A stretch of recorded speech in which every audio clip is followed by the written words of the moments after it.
Salut, c'est Jules. Aujourd'hui, on va parler d'une question cruciale, une question que se posent tous les débutants en immobilier. Quand je te parle de débutants, je te parle des personnes qui n'ont pas encore investi, qui sont en train de se poser des questions, de se former, etc.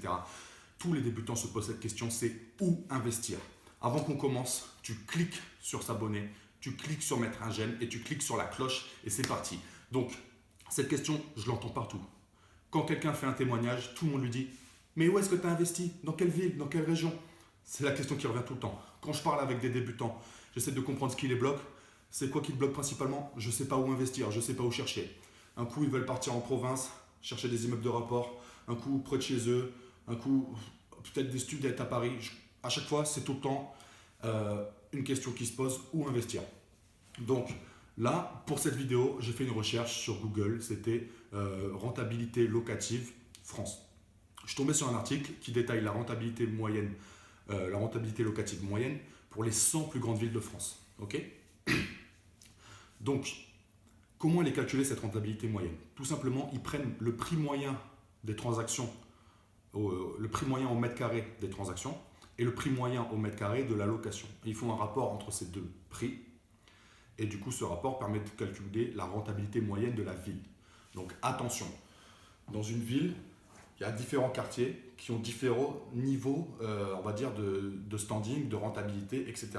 Donc faites attention à ça parce que autant il y a des villes qui sont assez homogènes et la rentabilité peut avoir une valeur, autant il y a des villes comme par exemple Marseille où ça n'a aucun sens parce qu'à Marseille, il y a des quartiers, même dans le centre-ville, qui sont vraiment très très mal famés et il y a des quartiers qui sont vraiment très classe. Donc prendre la rentabilité moyenne à Marseille, ça n'a aucun sens à mon avis. Enfin, ça n'a aucun sens tout court à la vie de tout le monde. Bref. Donc faites attention à ça. Dans chaque ville, ne vous dites pas, on vous a dit que par exemple Saint-Etienne c'est une bonne ville pour investir. Eh bien, je peux vous dire qu'à Saint-Etienne, il y a des quartiers où il ne faut pas aller et des quartiers où il faut aller. Et pourtant, je ne connais pas Saint-Etienne, mais c'est sûr et certain, dans toutes les villes, il y a toujours des quartiers. Donc attention, il n'y a pas une bonne ville où investir, ça va souvent être des secteurs. Et par exemple, si tu fais de la location saisonnière, si tu es proche d'un hôpital, d'une salle de spectacle, d'un lieu d'attraction touristique, ça a de l'importance, tu vois. Et si tu es dans un quartier malfamé, ça va pas marcher. Si tu n'as pas les transports, ça va pas marcher. Donc, souvent, c'est pas la ville qui compte vraiment, c'est plus où est-ce que tu es situé dans la ville. Donc, attention déjà à pas se poser les mauvaises questions. Où investir en termes de quelle est la meilleure ville? C'est ce que j'ai mis comme titre. Dans quelle ville investir? Mais en vrai, ça, c'est une mauvaise question. C'est pour attirer justement, je te dis direct, je suis franc, c'est pour attirer justement les débutants qui se posent cette question-là. Mais en fait, je te le dis, c'est une mauvaise question. La question, c'est pas dans quelle ville investir, c'est où investir généralement, pour faire quoi, à côté de quoi il faut être, quelle est la meilleure localisation, etc. Mais on va y revenir. Donc, les villes les plus rentables que j'ai trouvées, c'est 8 villes qui sont au-dessus de 8% de rentabilité. C'est les 8 seules villes qui en moyenne sont au-dessus de 8% de rentabilité. Il s'agit de Brest, Limoges, Mulhouse, Roubaix, Troyes, Sarcelles, Saint-Quentin en Picardie et Cholet. Donc, à savoir que dans cette liste-là, il y a Roubaix qui est au-dessus de 10%. Donc, c'est énorme. 10% de rentabilité moyenne. C'est même pas tu fais une excellente affaire, c'est juste tu achètes un truc de base, c'est à 10%. Donc, c'est énorme. Clairement, c'est énorme. Et à l'opposé, les villes où il y a les moins bonnes rentabilités, bah, c'est les plus grandes villes et c'est notamment Paris. Paris avec une rentabilité, je crois, de 3,5 en moyenne. Donc, on va expliquer. Ok, donc pourquoi il y a des rentabilités très hautes dans certaines villes et très basses dans d'autres villes. Donc en général, c'est que l'attractivité de l'investissement, il va être moindre. C'est-à-dire que s'il y avait 12% de rentabilité moyenne à Paris, plus personne n'investirait nulle part ailleurs.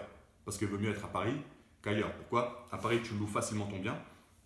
Tu mets une annonce pour un bien banal, tu as 20 personnes qui font la queue dès le jour même.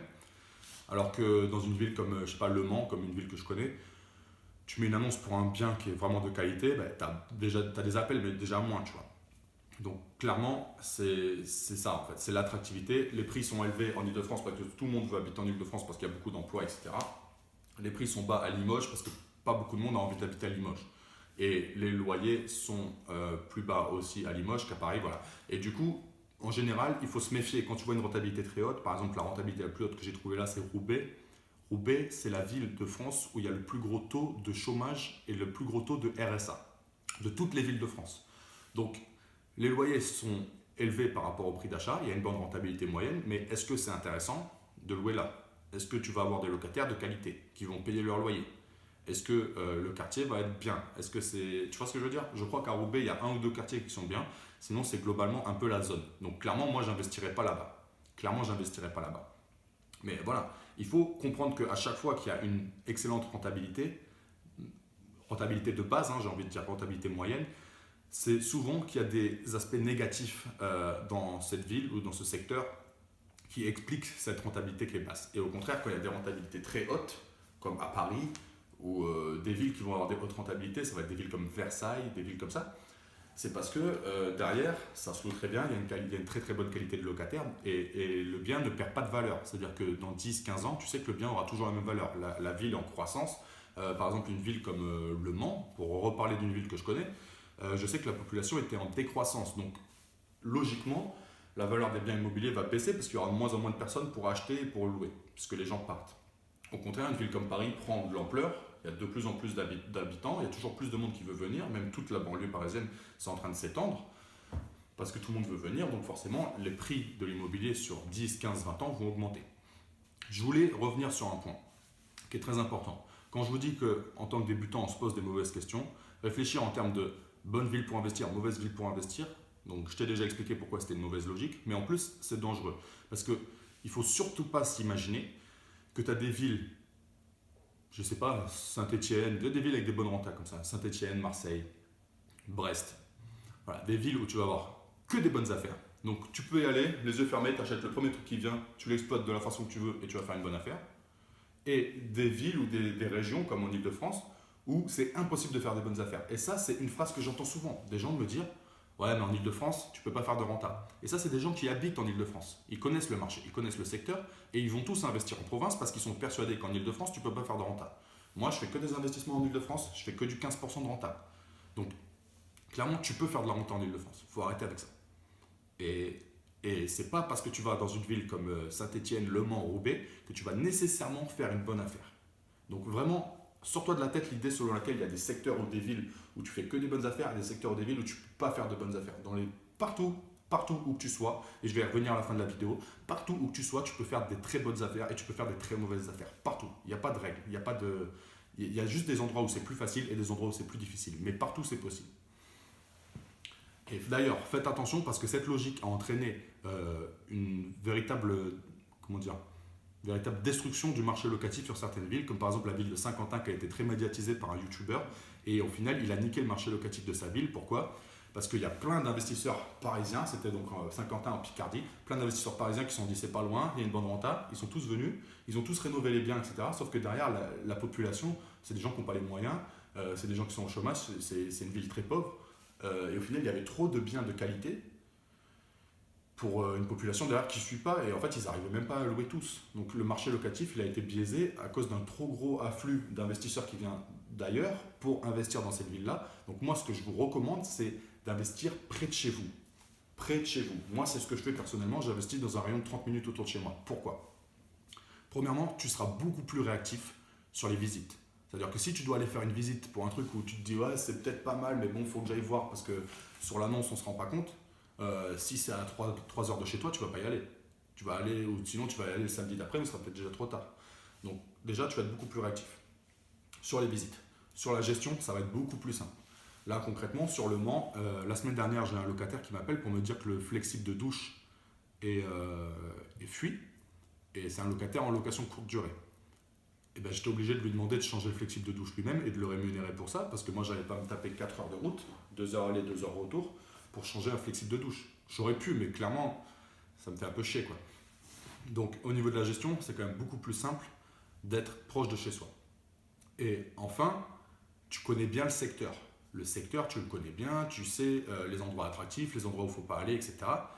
Et tu peux plus facilement y aller à n'importe quelle heure de la journée pour voir un petit peu comment ça bouge et tout ça. Donc, pour moi, investir proche de chez soi, c'est vraiment le top. Je sais qu'il y en a, notamment, je ne sais pas si vous connaissez Guillaume et Émilie de Club Immobilier, eux, ils investissent partout en France. Ils font de la route tout le temps. Ils sont tout le temps sur l'autoroute, ils vont investir aux 4 coins de la France. Fin fond de la Bretagne, dans les Pyrénées, partout. Moi, je respecte, il n'y a pas de souci, mais moi, personnellement, ça ne m'intéresse pas, ça ne me fait pas rêver de faire tous ces trajets-là, alors que je sais très bien qu'en adoptant une stratégie appropriée, je vais réussir à faire une excellente renta à 30 minutes de chez moi. Donc clairement, moi, ce que je te conseille personnellement, parce que j'ai fait l'erreur d'aller investir au Mans et j'ai fait une vingtaine d'allers-retours, mais peut-être plus, vingtaine, trentaine, je ne sais même pas, vingtaine d'allers-retours au Mans, à chaque fois 4 heures de route, pour les visites, les compromis, les travaux, la gestion, les entrées de locataires.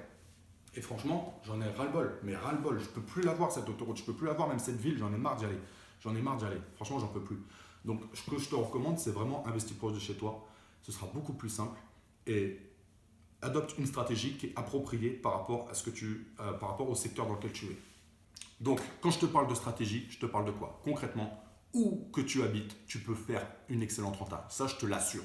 Que tu sois au fin fond de la Creuse ou en plein Paris, partout tu peux faire une excellente renta. Je connais des gens dans Paris qui font des très très bonnes rentas. Je connais des gens qui font des plus-values à 100 000 euros. Je connais des gens qui font des rentas à 8, 9, 10% dans Paris. Moi-même, en Ile-de-France, je fais des rentas à 15%. En Ile-de-France, en petite couronne, je fais des rentas à 15%. Si tu es au fin fond de la Bretagne, tu peux acheter des corps de ferme, les rénover, les mettre en location ou bien les vendre à des riches parisiens qui veulent une résidence secondaire sans problème. Si tu es au fin fond de la Creuse, peut-être que tu peux faire des espèces d'habitats alternatifs, des yurts, des cabanes dans les arbres, je ne sais pas. Et tu peux louer ça pour des gens qui veulent se mettre au vert. Partout, tu peux faire de la renta. Il suffit d'avoir une stratégie bien adaptée. Et cette stratégie, elle va aussi s'adapter en fonction de toi, en fonction de ce que tu es prêt à faire comme effort, en fonction de à quel point tu es motivé, est-ce que tu es prêt à gérer de la location saisonnière, etc. En fonction de tes objectifs, est-ce que tu veux créer un patrimoine pour la retraite ou est-ce que tu veux remplacer ton revenu pour arrêter de travailler? Voilà, ça va dépendre de tes objectifs et surtout en fonction de tes revenus, de ta situation personnelle. Donc moi, ce que je te propose, tu vas voir dans la description, il y a un lien. Tu remplis le formulaire, comme ça me permet d'en savoir un peu plus sur toi. Et moi, je te rappelle et je t'offre 30 minutes de coaching gratuit. Et pendant ces 30 minutes-là, ça va être un coaching stratégie IMO. Parce que souvent, j'ai remarqué avec les débutants, tu vois, ils se posent la question de où investir, ils ne savent pas où investir, mais ils ne savent pas non plus dans quelle stratégie investir. Ils hésitent entre les immeubles de rapport, la location saisonnière, la colocation, le meublé classique. Ils hésitent entre les différentes stratégies, ils hésitent en fonction. Ah, excusez-moi, je suis choqué, mais il neige en fait. Là, il neige. C'est un truc de ouf. Il faisait beau ce matin, là je regarde, je tourne la vidéo, je vois il neige. Peu importe. Bon. Donc ils hésitent entre différentes stratégies. Ils hésitent au niveau du secteur. Ils ne connaissent pas les montants qu'ils peuvent aborder en fonction de leur situation. Donc moi, tu remplis le formulaire qui est dans le lien dans la description.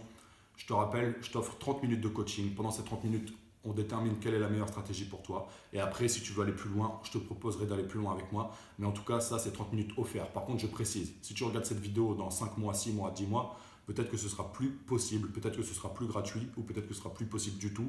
Là, à l'heure qu'il est, j'ai 150 abonnés. Donc, je te dis, je te le garantis, c'est gratuit et c'est offert. C'est 30 minutes de coaching pour que tu aies une stratégie précise, pour que tu saches où aller et que tu arrêtes d'hésiter. Une fois que tu as une stratégie précise, tu sais ce que tu veux, tu sais ce que tu cherches, tu trouves facilement. Donc voilà, c'est tout pour aujourd'hui. Mets-moi un gros j'aime. J'espère que je t'ai partagé beaucoup de valeur. En tout cas, je t'ai donné mon opinion sur cette question de où investir. Je t'ai donné mon opinion sincère et ce que moi je fais. Moi, j'investis proche de chez moi et je peux te dire que partout, tu peux avoir une stratégie qui sera adaptée à ta localisation et qui va marcher. Donc, si tu es d'accord avec moi, mets-moi un gros j'aime. Si tu n'es pas d'accord, dis-nous dans les commentaires. Nous, on répond à tous les commentaires. Donc, j'aime bien dialoguer avec les gens. Réponds dans les commentaires. Et voilà, si ce n'est pas encore fait, abonne-toi. Tu peux nous suivre sur Instagram pour voir un petit peu ce qu'on fait au quotidien.